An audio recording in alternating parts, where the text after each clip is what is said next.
In today's video, I'm bringing you 5 quick facts about Trunks from the Dragon Ball series. Coming up!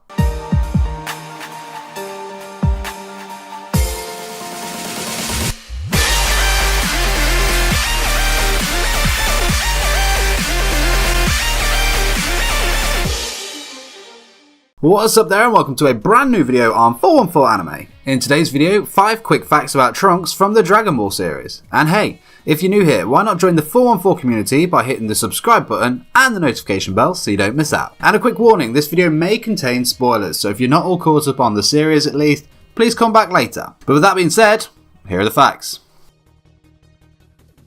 Around the time that Akira Toriyama was working on the Dragon Ball manga, 80s sci-fi movies were blowing up at the time. So it's not really that surprising that Toriyama would be inspired by one of the most popular of them all, which was of course the Terminator series. And there are enough similarities that look like Toriyama took his inspiration for the Trunks saga around the Terminator movies. Both of the franchises feature a time traveler going back to the past with a warning of a future where the world is being destroyed by robots. And just like John Connor, you could see Trunks as the main man of the resistance in the future alongside his mom. And we even see an antagonist, which to the Dragon Ball series is Cell, who is able to regenerate his body like the T-1000 liquid metal Terminator.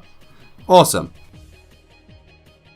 Trunks immediately grabbed the attention of fans as he was the one who finally killed off Frieza within just one episode of fighting him. And it was one of the most memorable introductions without a doubt, and this really set Trunks apart from the other powerful Saiyans who repeatedly let villains live for too long.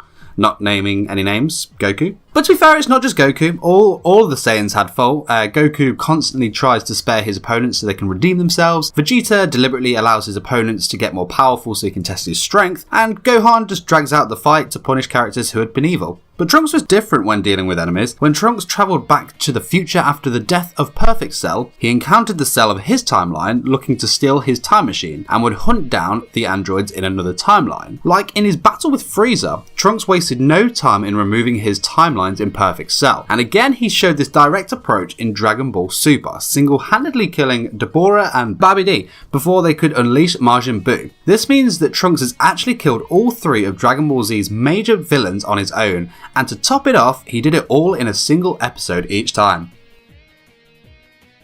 Anime is obviously a lot bigger in Japan as it is in Western countries, which is sad for people like me, as in many people's eyes I'm that guy that still watches cartoons. Single forever. Anyway, so the point is that we don't really see much marketing for all of our favourite anime and characters over here. Our regions tend to focus more on fast food, sports, the latest superhero movies, and so on. But in Japan, it's not uncommon to see anime taking those spots, with the Dragon Ball franchise being endorsed by the likes of McDonald's and KFC, which is sweet. But one of the more awesome endorsements to the Dragon Ball franchise is that Trunks apparently had his own brand of soda. And this is not like, say, Coke or Pepsi with a promotion featuring Trunks on there, but actually his very own brand called Trunks Cola. How awesome is that? Unfortunately, I couldn't find out if it's still available to buy or even a review of how it tasted, but it's still awesome nonetheless.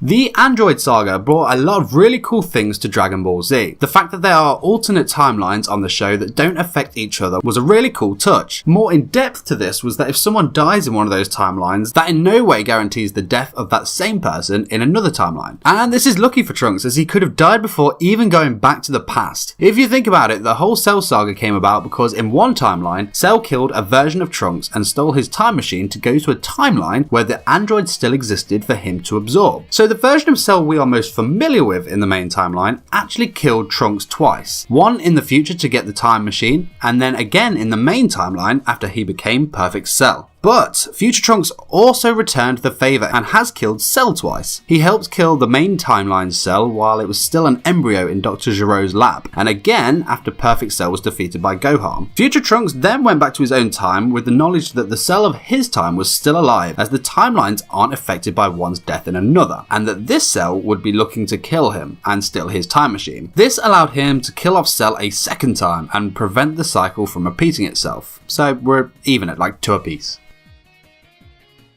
This one's pretty cool, and it kind of ties in both my channels for this one. There is a Yu-Gi-Oh card called Tyler the Great Warrior. The warrior in the card's artwork bears a huge resemblance to future Trunks. Both the warriors appear to be muscular with skill for martial arts and swords. As well as this, Tyler has the signature spiky blonde hair that is highly associated with, of course, Super Saiyans. But there's a really awesome story behind this card, which will explain how the two franchises meet. There was a 14-year-old anime fan by the name of Tyler who wound up developing a form of liver cancer. He had to undergo risky surgery in an attempt to save his life and wound up needing to have a large amount of his liver and portions of his other organs removed. But the good news is that Tyler did survive this. And to celebrate it, Make-A-Wish Foundation worked with him to indulge in his passion for anime by giving him the opportunity to design his very own Yu-Gi-Oh card. And apparently Tyler was also a fan of the Dragon Ball series, because as we can see, the character he drew was very much like Trunks, and the card was named in honor of Tyler. This card, there is only one of them in existence, making it one of the most rarest and expensive Yu-Gi-Oh cards ever made. He did come close to selling it, but we do know that Tyler still owns the card to this day.